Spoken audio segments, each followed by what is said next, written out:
की बात करते हैं। दो तरह की वर्ब होती है, मैंने पहले भी पढ़ाया था, आज फिर पढ़ा रहा हूं, और एक समय ऐसा आएगा जब मैं फिर यही चीजें पढ़ा रहा हूँ। दो तरह की वर्ब होती है, एक होती है फाइनाइट वर्ब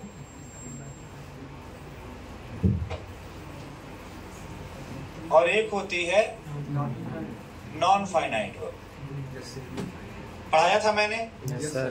रिवीजन के तौर पे मैं बता दूं, फाइनाइट वर्ब ऐसी वर्ब होती है जो सब्जेक्ट के अकॉर्डिंग और टाइम के अकॉर्डिंग अपने को चेंज कर देती है।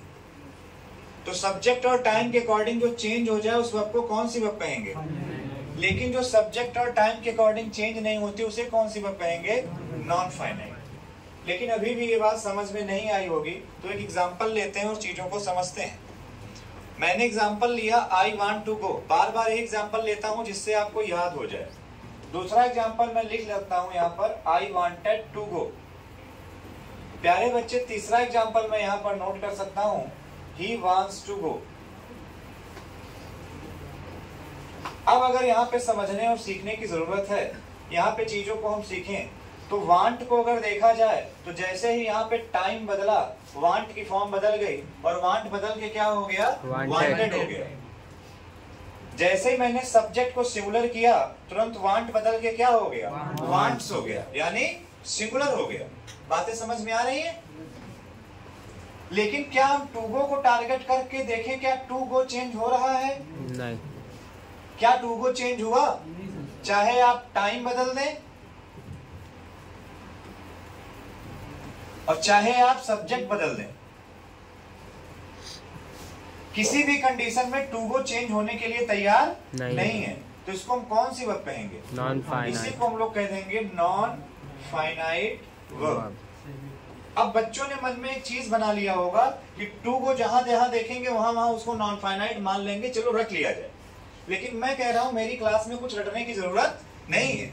मैं बच्चों अगर आपसे कहूं क्या पानी का कोई शेप होता है, तो आप कहोगे नहीं ये अमॉर्फस है, इसका कोई भी शेप नहीं होता। अगर इसको आप बॉटल में रखोगे तो बॉटल के शेप का होगा, इसको अगर आप एक कटोरे में रखोगे तो कटोरे का शेप का होगा, एक बाउल में रखोगे तो बाउल का शेप होगा, जहां रख दोगे उसी शेप का हो जाएगा। ठीक उसी तरह वर्ब ना तो फाइनाइट होती है ना तो नॉन फाइनाइट होती है। ये तो कॉन्ट्राडिक्ट हो गया। अभी आपने कहा वर्ब दो होती है, फाइनाइट और नॉन फाइनाइट, और अब आप कह रहे हैं कि वर्ब ना तो फाइनाइट होती है, वर्ब ना तो नॉन फाइनाइट होती है। इट डिपेंड करता है कि वर्ब को किस स्ट्रक्चर में रखा गया है। जैसे फ्रीजर में जिस स्ट्रक्चर का कटोरा रखोगे उसी स्ट्रक्चर की बर्फ जमेगी। आइसक्रीम वाला रख दोगे तो आइसक्रीम की तरीके बर्फ जम जाएगी, ग्लास रख दोगे तो ग्लास की तरीके बर्फ जम जाएगी। ठीक ऐसे ही मैं आपको दो स्ट्रक्चर बताने जा रहा हूं, एक फाइनाइट वर्ब का स्ट्रक्चर बताने जा रहा हूं और एक नॉन फाइनाइट वर्ब का स्ट्रक्चर बताने जा रहा हूं। तो जो फाइनाइट वर्ब का स्ट्रक्चर है वो कुछ अलग होगा, और जो हमारे सामने नॉन फाइनाइट वर्ब है, नॉन फाइनाइट वर्ब का स्ट्रक्चर हमारे सामने कुछ अलग होगा। तो फाइनाइट वर्ब के स्ट्रक्चर में अगर हम बात करें तो फाइनाइट वर्ब के स्ट्रक्चर में मैंने बताया था, आप सभी को आई होप याद भी होगा, वर्ब की फर्स्ट फॉर्म के साथ यस या ईएस, वर्ब की सेकंड फॉर्म, हेल्पिंग वर्ब के साथ वर्ब की थर्ड फॉर्म, और हेल्पिंग वर्ब के साथ वर्ब की कौन सी फॉर्म? ING form. अगर इतने को देख लिया जाए तो इसको कहा जाता है फाइनाइट वर्ब। किसी भी वर्ब को अगर आप इस 5 स्ट्रक्चर में फिट कर देंगे तो क्या बन जाएगी? फाइनाइट।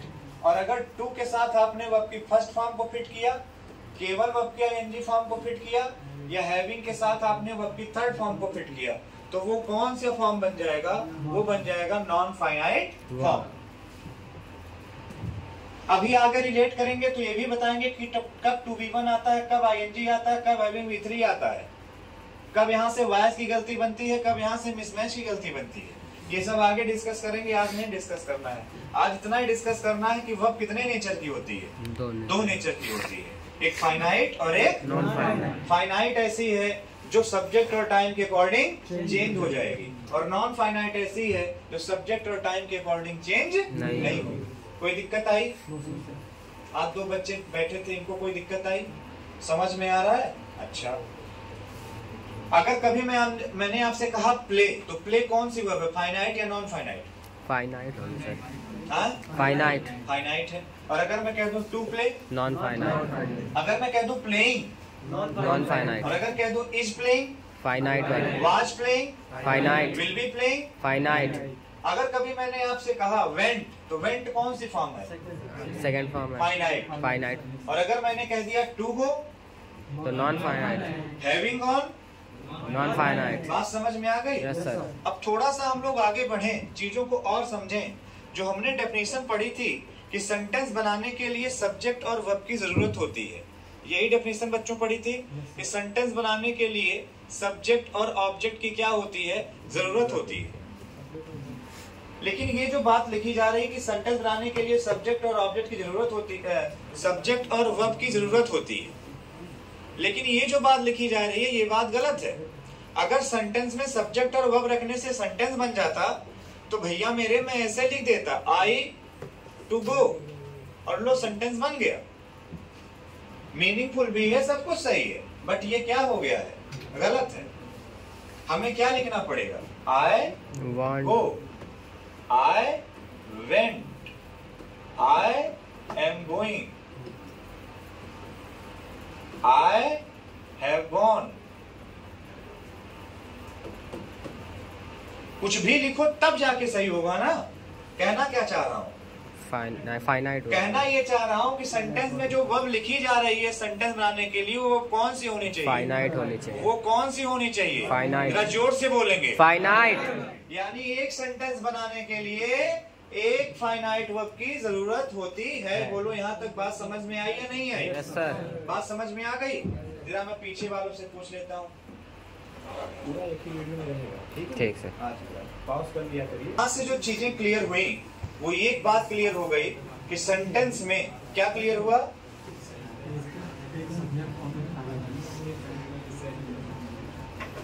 तो सेंटेंस बनाने के लिए सब्जेक्ट साथ हमें एक एक चीज फाइनाइट क्लियर वर्ब हुई होनी चाहिए कि पढ़ाई में मन लगाना पड़ेगा। और दूसरी चीज ये क्लियर हुई कि सेंटेंस में सेंटेंस बनाने के लिए किसी भी सेंटेंस को अगर आप सेंटेंस बनाना चाह रहे हैं तो आपको उसमें एक फाइनाइट वर्ब रखनी पड़ेगी, और एक से ज्यादा नहीं हो सकती।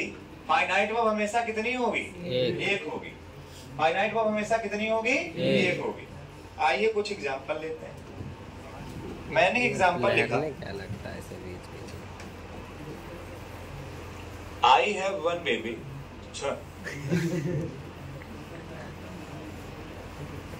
He has one baby।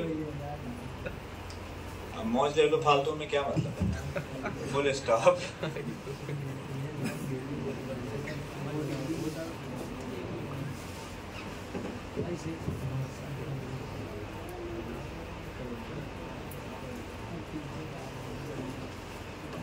कितने सेंटेंस लिखे हैं जल्दी से बता दो। 2। कितने सेंटेंस हैं? 2। अगर यहाँ पे सेंटेंस 2 है तो फाइनाइट वर्ब भी कितनी होंगी? 2 होंगे। एक फाइनाइट वर्ब हैज और दूसरी फाइनाइट वर्ब वांट्स। यहाँ पर भी एक फाइनाइट वर्ब, यहाँ पर भी एक फाइनाइट वर्ब। अब मैंने कहा इन दोनों सेंटेंस को आपस में जोड़ना है, ऐड करना है। इन दोनों सेंटेंस को क्या करना है? आपस में जोड़ना है, आपस में ऐड करना है। जैसे इन दोनों सेंटेंस को आपस में जोड़ोगे, सबसे पहले क्या प्रॉब्लम आएगी? 2 फाइनाइट वर्ब हो जाएंगे। एक फाइनाइट इसकी है और एक फाइनाइट। अब जैसे ही दोनों को जोड़ोगे तो कितनी फाइनाइट हो जाएंगी? 2। और 2 फाइनाइट होते ही सेंटेंस गलत हो जाएगा। सेंटेंस में चाहिए कितना फाइनाइट? 1। तो कैसे जोड़े? जोड़ने का सबसे पहला मेथड ये है कि एक को फाइनाइट रहने दो, दूसरे को नॉन फाइनाइट कर दो। सेंटेंस को ऐसे जोड़ दो, He has one baby to educate। to educate है, educated नहीं है। तो ये भी तो नॉन फाइनाइट वर्ब होगा सर। अरे यार ये कहाँ गया? अरे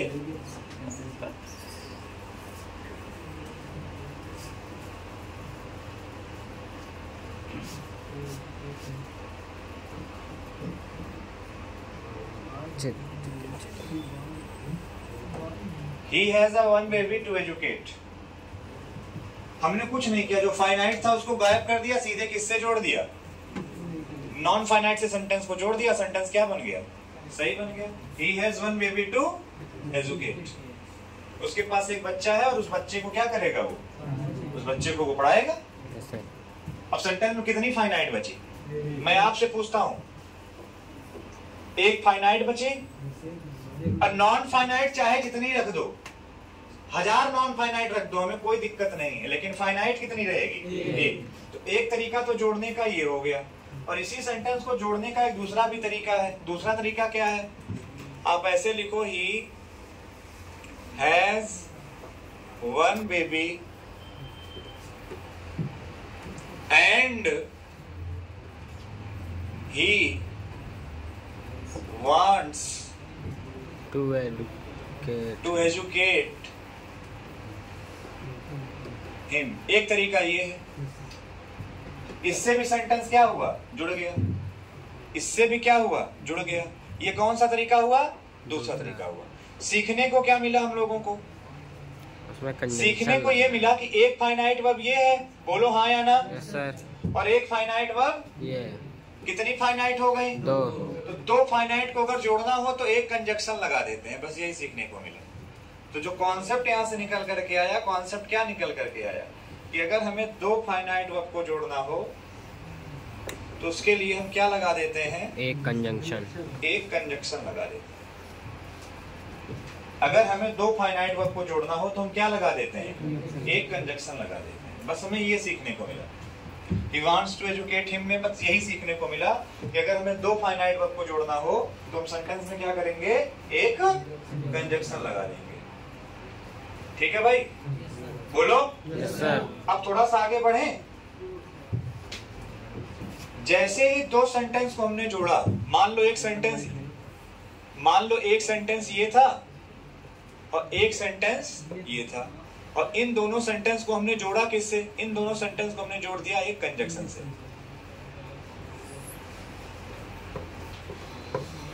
कंजंक्शन आया और कंजंक्शन ने कुछ नहीं किया। कंजंक्शन ने एक सेंटेंस इधर लिखा गया था, एक सेंटेंस इधर लिखा गया था। ये था S1 और ये था S2। दोनों सेंटेंस को जोड़ने का काम किसने किया? इस कंजंक्शन ने किया। बोलो हाँ या ना? Yes sir. तो कंजंक्शन जिस नेचर का होगा, आपको मालूम है कंजंक्शन में दो नेचर होते हैं। एक होता है कोऑर्डिनेट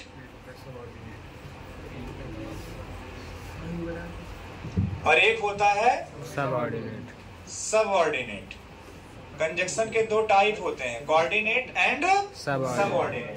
तो कंजंक्शन कितने टाइप का होता है? दो टाइप का, एक कोऑर्डिनेट और एक सबऑर्डिनेट। तो कंजंक्शन अगर कोऑर्डिनेट हुआ तो वो कौन सी क्लॉज बना देगा? वो बना देगा कोऑर्डिनेट क्लॉज।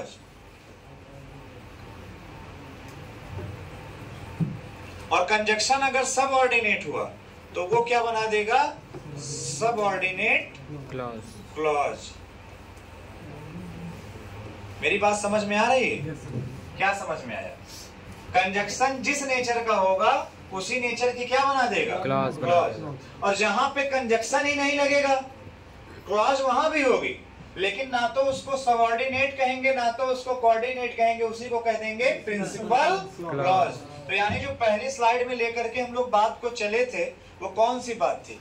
यही बात थी ना कि क्लॉज कितनी होती है? तीन, प्रिंसिपल, कोऑर्डिनेट, सबऑर्डिनेट। तो कोऑर्डिनेट सबऑर्डिनेट क्यों आया? क्योंकि उसमें कंजंक्शन लगा था।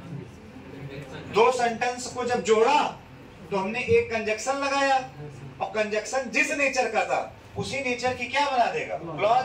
वो कोऑर्डिनेटिंग नेचर का होगा तो कोऑर्डिनेट क्लॉज बना देगा, सबऑर्डिनेट नेचर का होगा तो सबऑर्डिनेट क्लॉज बना देगा। बोलो हाँ या ना? Yes sir. अब यहीं से थोड़ा सा कहानी को और आगे तक समझो। अगर कोऑर्डिनेट क्लॉज कभी भी कोई बनाएगा तो कोऑर्डिनेट क्लॉज से हमेशा जो सेंटेंस बनेगा उसको कहा जाएगा कंपाउंड सेंटेंस। कोऑर्डिनेट क्लॉज से कौन सा सेंटेंस बनेगा? कंपाउंड। और सबऑर्डिनेट से अगर जोड़ा गया है तो सबऑर्डिनेट से हमेशा क्या बनता है? Complex.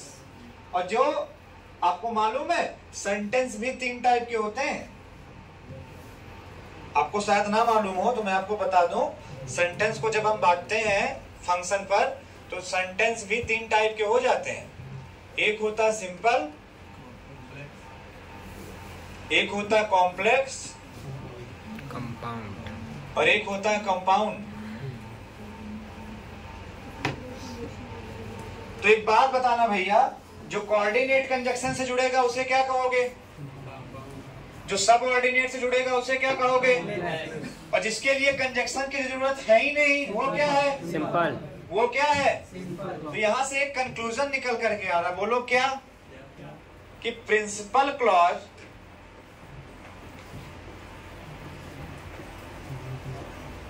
Is equal to simple sentence. बोलो कह सकते हो? दूसरा निकल करके आ रहा है कि कोऑर्डिनेट क्लॉज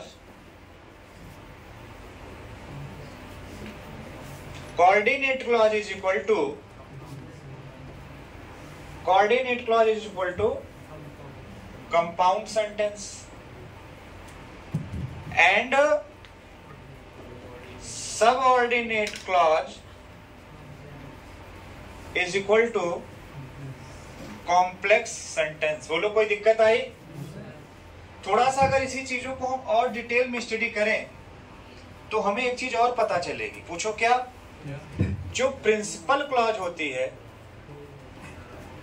कई बार इसी प्रिंसिपल क्लॉज को हम लोग सेंटेंस में मेन क्लॉज कहते हैं। जो हमारे सामने कोऑर्डिनेट क्लॉज होती है, कोऑर्डिनेट क्लॉज को कई बार हम लोग इंडिपेंडेंट क्लॉज कहते हैं। जो हमारे सामने सबऑर्डिनेट क्लॉज होती है, सबऑर्डिनेट क्लॉज को हम लोग डिपेंडेंट क्लॉज कहते हैं। और सबऑर्डिनेट क्लॉज के अंदर भाग कितने होते हैं? 3। नाउन, एडजेक्टिव और तो कहने का मतलब ये हुआ कि अगर हमें क्लॉज चैप्टर सीखना है तो हमें वक्त तक पहुंचना होगा। फाइनाइट नॉन फाइनाइट को समझ लिया हमने। मेन ये सीखा कि दो सेंटेंस को जोड़ने में एक कंजक्शन की नीड पड़ेगी और कंजक्शन जिस टाइप का होगा उसी टाइप की क्लॉज बना देगा। तो यानी हमें क्लॉज चैप्टर में क्लॉज को पहले भी कुछ पढ़ना पड़ेगा। क्लॉज के पहले क्या पढ़ना पड़ेगा? क्लॉज के पहले हमें पढ़ना पड़ेगा कंजक्शन के बारे में। तो आइए चलिए पढ़ते हैं हम लोग सबसे पहले कंजक्शन को, कि कोऑर्डिनेट कंजक्शन क्या होता है, सबऑर्डिनेट कंजक्शन क्या होता है। जब हम लोग कंजक्शन को सीख जाएंगे तो क्लॉज चैप्टर अपने आप बड़ी आसानी से हम लोग क्या करेंगे? सीख लेंगे। यहां तक किसी को कुछ बाउंस तो नहीं किया? बोलिए। सब तक हमने आपको इतना बताया, क्लॉजेस 3 होती हैं, principal clause, coordinate clause, subordinate clause. Clause क्यों आई उसके पीछे में समझना पड़ेगा सब्जेक्ट और वर्ब को। सब्जेक्ट और वर्ब वाले चैप्टर में हमने आपको बातें बताई कि वर्ब 2 तरीके से होती हैं, फाइनाइट और नॉन फाइनाइट। फाइनाइट वो वर्ब है जो सब्जेक्ट और टाइम के अकॉर्डिंग चेंज हो जाए, नॉन फाइनाइट वो वर्ब है जो सब्जेक्ट और टाइम के अकॉर्डिंग चेंज ना हो। फाइनाइट वर्ब के कुछ फॉर्म होते हैं, वर्ब के फर्स्ट फॉर्म में एस, वर्ब की सेकंड फॉर्म हेल्पिंग वर्ब के साथ आईएनजी फॉर्म, हेल्पिंग वर्ब के साथ थर्ड फॉर्म। नॉन फाइनाइट के कुछ फॉर्म होते हैं, टू के साथ फर्स्ट फॉर्म, वर्ब की आईएनजी फॉर्म, हैविंग के साथ वर्ब की थर्ड फॉर्म। जब सेंटेंस को लिखते हैं तो सेंटेंस में हमेशा एक फाइनाइट वर्ब का होना जरूरी होता है। नॉन फाइनाइट चाहे जितनी आ सकती हैं, लेकिन एक फाइनाइट हमेशा हर बार रहेगी। अगर 2 सेंटेंस को जोड़ना हुआ तो दोनों सेंटेंस में अपनी अपनी एक फाइनाइट वर्ब होगी। अब जोड़ेंगे तो 2 फाइनाइट वर्ब हो जाएंगे, सेंटेंस हमारा गलत हो जाएगा। सही करने के लिए सबसे पहला तरीका यही है कि दूसरी वाली फाइनाइट वर्ब को नॉन फाइनाइट में कन्वर्ट किया जाए। जैसा एग्जांपल में मैंने लिखा, he has one baby to educate. दूसरा तरीका यह है कि दोनों सेंटेंस को जोड़ दिया जाए और एक कंजक्शन का यूज कर लिया जाए। यहाँ से कहानी इंपॉर्टेंट हो जाती है जो क्लॉज के लिए है। कंजक्शन जिस नेचर का होगा उसी नेचर की क्लॉज बन जाएगी। डियर ऑल, मैंने आपको बताया कंजक्शन भी 2 टाइप्स के होते हैं, एक होता है कोऑर्डिनेटिंग कंजक्शन और एक होता है सबऑर्डिनेटिंग कंजक्शन। तो कोऑर्डिनेटिंग कंजक्शन से कोऑर्डिनेट क्लॉज बनती है और सबऑर्डिनेटिंग कंजक्शन से सबऑर्डिनेट क्लॉज बनती है। कोऑर्डिनेट क्लॉज से क्या बनता है? कंपाउंड बनता है। सबऑर्डिनेट से क्या बनता है? कॉम्प्लेक्स बनता है। इतनी बात हमें सीखनी है।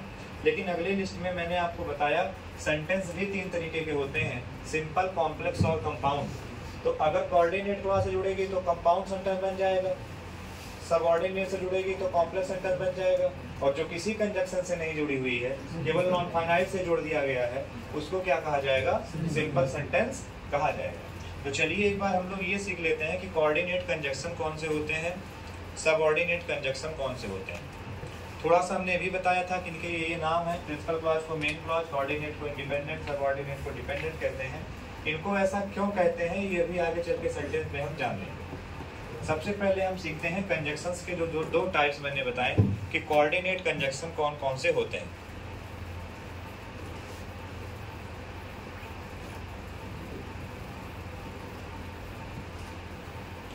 कोऑर्डिनेट कंजक्शन बच्चे होते हैं आपके सामने फैन बॉयज।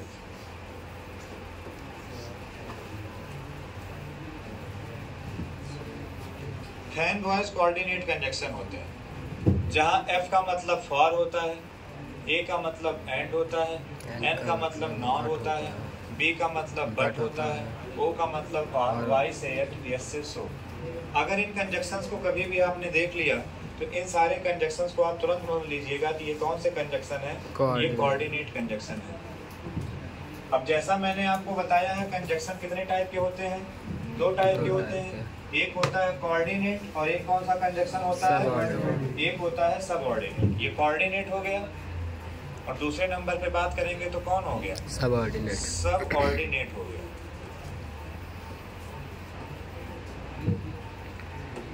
सबऑर्डिनेट कंजक्शन में जितने भी WH फैमिली के वर्ड आते हैं, जैसे व्हाट है, वेयर है, व्हेन है, हाउ है, विच है, WH फैमिली के वर्ड, ठीक है। इफ है, इन केस है, दैट्स वाई है, बिकॉज है, etc। ये सारी बातें आपके किताब में पेज नंबर 8 पर लिखी हुई हैं। पेज नंबर 8 आपके किताब में लेफ्ट हैंड साइड पर लिखा हुआ है। कंजक्शन का टाइप्स पढ़ लीजिएगा, अपनी बुक को ओपन करिए, पेज नंबर 8 देख लीजिए, लिखा हुआ है। और नहीं लिखा हुआ है तो उसको याद करने का मैं दूसरा तरीका बताऊं, बोलिए हाँ या ना। Yes sir. सबसे अच्छा तरीका ये है कि अगर हमें कोऑर्डिनेट याद हो गया तो कोऑर्डिनेट में कौन कौन से हैं, और एंड, नॉर, बट, और, येट, सो। इसके अलावा जो भी कंजक्शन आएगा सब सबऑर्डिनेट हो जाएगा, तो याद करने की जरूरत नहीं है। क्या वाट इसमें आ रहा है, क्या इफ इसमें आ रहा है, क्या इन केस इसमें आ रहा है, ये सब कौन से कंजक्शन हो गए, बोलिए।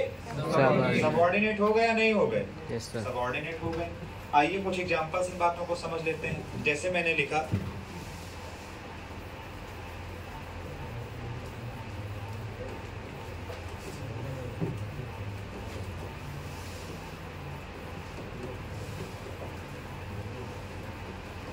Ram said that the sun is hot.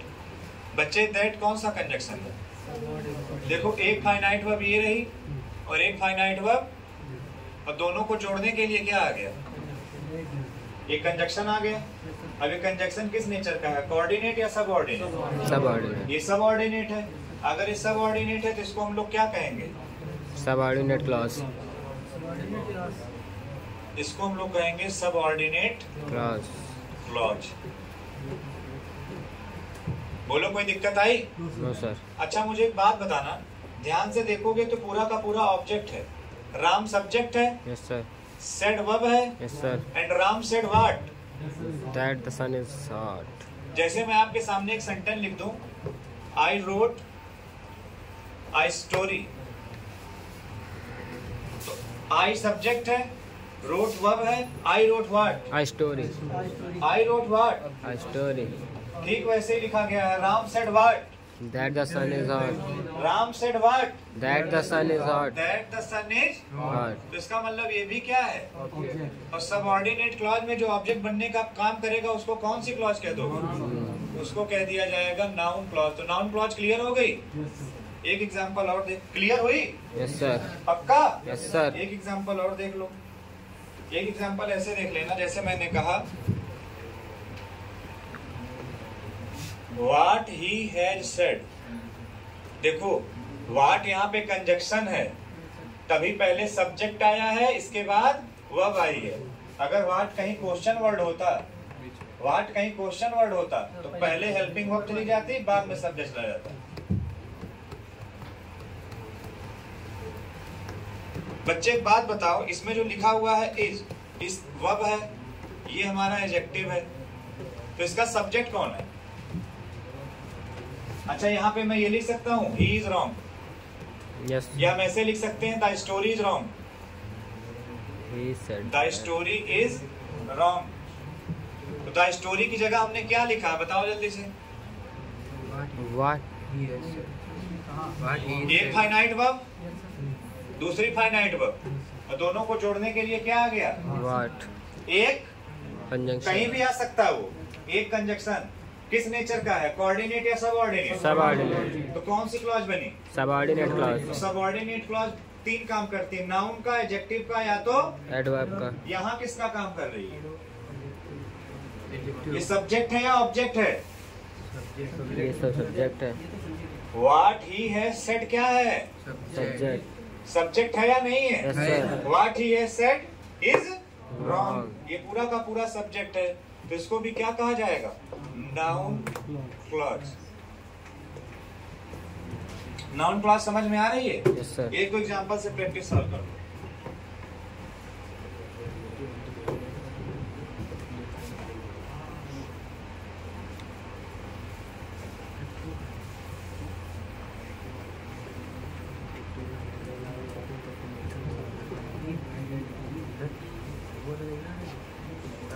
He narrated what I asked him. ये what I asked him क्या है? पहले बताओ क्लॉज कौन सी है? Subordinate subordinate clause. Clause. Subordinate clause में 3 होते हैं, नाउन, एडजेक्टिव या एडवर्ब। कौन सी क्लॉज है? कैसे पता चला? ऑब्जेक्ट पूछता है। बेटा आयुष नाम है ना तुम्हारा? आयुष, कौन सी क्लॉज है ये? कैसे पता चला? ये सब्जेक्ट है या ऑब्जेक्ट है? नहीं बेटा, ये सब्जेक्ट है, नरेटेड वर्ब है, और वर्ब के बाद क्या रखा जाएगा? तो मैंने कहा ही नरेटेड। नरेटेड में क्वेश्चन कर लिया करो। ही नरेटेड व्हाट? उसने नरेट किया क्या? What I? तो पूरा का पूरा क्या बन गया? ऑब्जेक्ट। इसलिए इसको कौन सी क्लॉज कहोगे? इसको कहोगे नाउन क्लॉज। आइए थोड़ा सा बात कर लेते हैं अब की बार एडजेक्टिव क्लॉज के बारे में। मैंने कहा I met a boy who was अंधा।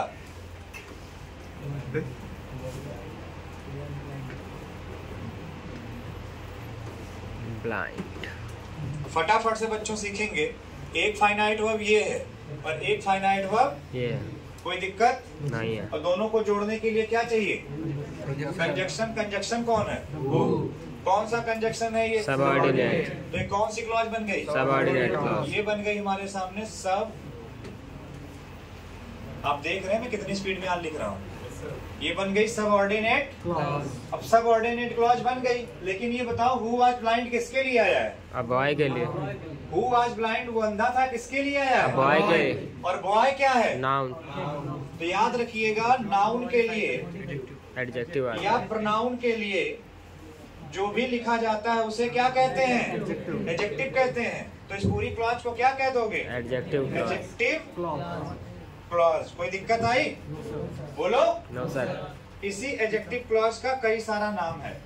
इसी एडजेक्टिव क्लॉज के कई सारे नाम है। एडजेक्टिव क्लॉज कह दो, इसी को अगर आप रिलेशन प्रोनाउन से रिलेटिव प्रोनाउन से बना रहे हो तो इसी को आप रिलेटिव प्रोनाउन कह दो, रिलेटिव क्लॉज कह दो।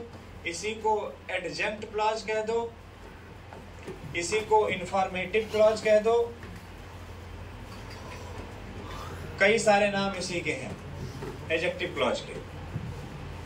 थोड़ा सा चलें एडवर्ब क्लॉज के बारे में। एडवर्ब किसके रिप्लाई होते हैं? How, where, when, why. अगर कभी भी आपने वर्ब में क्वेश्चन किया हाउ, वेयर, व्हेन, व्हाई, आपने कभी वर्ब में अगर इन सारे क्वेश्चन को किया तो इनका जो रिप्लाई मिलेगा उसे क्या कहा जाएगा? उसको कहा जाएगा बच्चे एडवर्ब। आई थिंक जो लगातार क्लास अटेंड कर रहे हैं उनको याद हो गया होगा। बोलो हाँ या ना? Yes sir. जैसे मैंने कहा I came because I knew you. मैं यहाँ आया क्योंकि मैं तुमको जानता हूँ। बच्चे इसमें फाइनाइट वर्ब कितनी जल्दी से काउंट करके बताओ। दो। एक फाइनाइट वर्ब ये रही, दूसरी फाइनाइट वर्ब बीच में क्या आ गया? बिकॉज। बीच में क्या आ गया? कंजंक्शन। कंजक्शन आ गया। कौन सी क्लॉज बनी? सब ऑर्डिनेट क्लॉज। तो वर्ब में हमने क्वेश्चन किया आई केम व्हाई?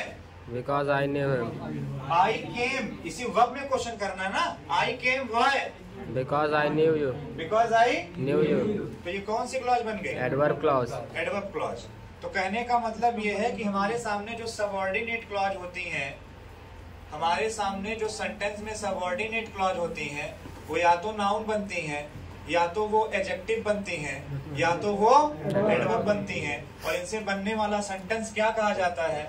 इनसे बनने वाला सेंटेंस हमारा कॉम्प्लेक्स कहा जाता है। आगे बात करेंगे कंपाउंड। अच्छा, इनको डिपेंडेंट क्यों कहते हैं? सबऑर्डिनेट क्लॉजेस को डिपेंडेंट क्लॉज क्यों कहते हैं? इनको डिपेंडेंट क्लॉज इसलिए कहते हैं कि नाउन बनेगा तो उसको ऑब्जेक्ट बनने के लिए या सब्जेक्ट बनने के लिए डिपेंड होना पड़ेगा। बोलो हाँ या ना? एडजेक्टिव बनेगा तो किसी नाउन या प्रोनाउन पे डिपेंड होना पड़ेगा। एडवर्ब बनेगा तो वर्ब के रिप्लाई पे डिपेंड होना पड़ेगा। बोलो हाँ या ना?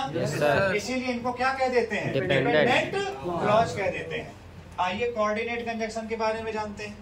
कोऑर्डिनेट कैसे जानेंगे? जैसे मैंने कहा I said comma and he went, मैंने कहा और वो चला गया।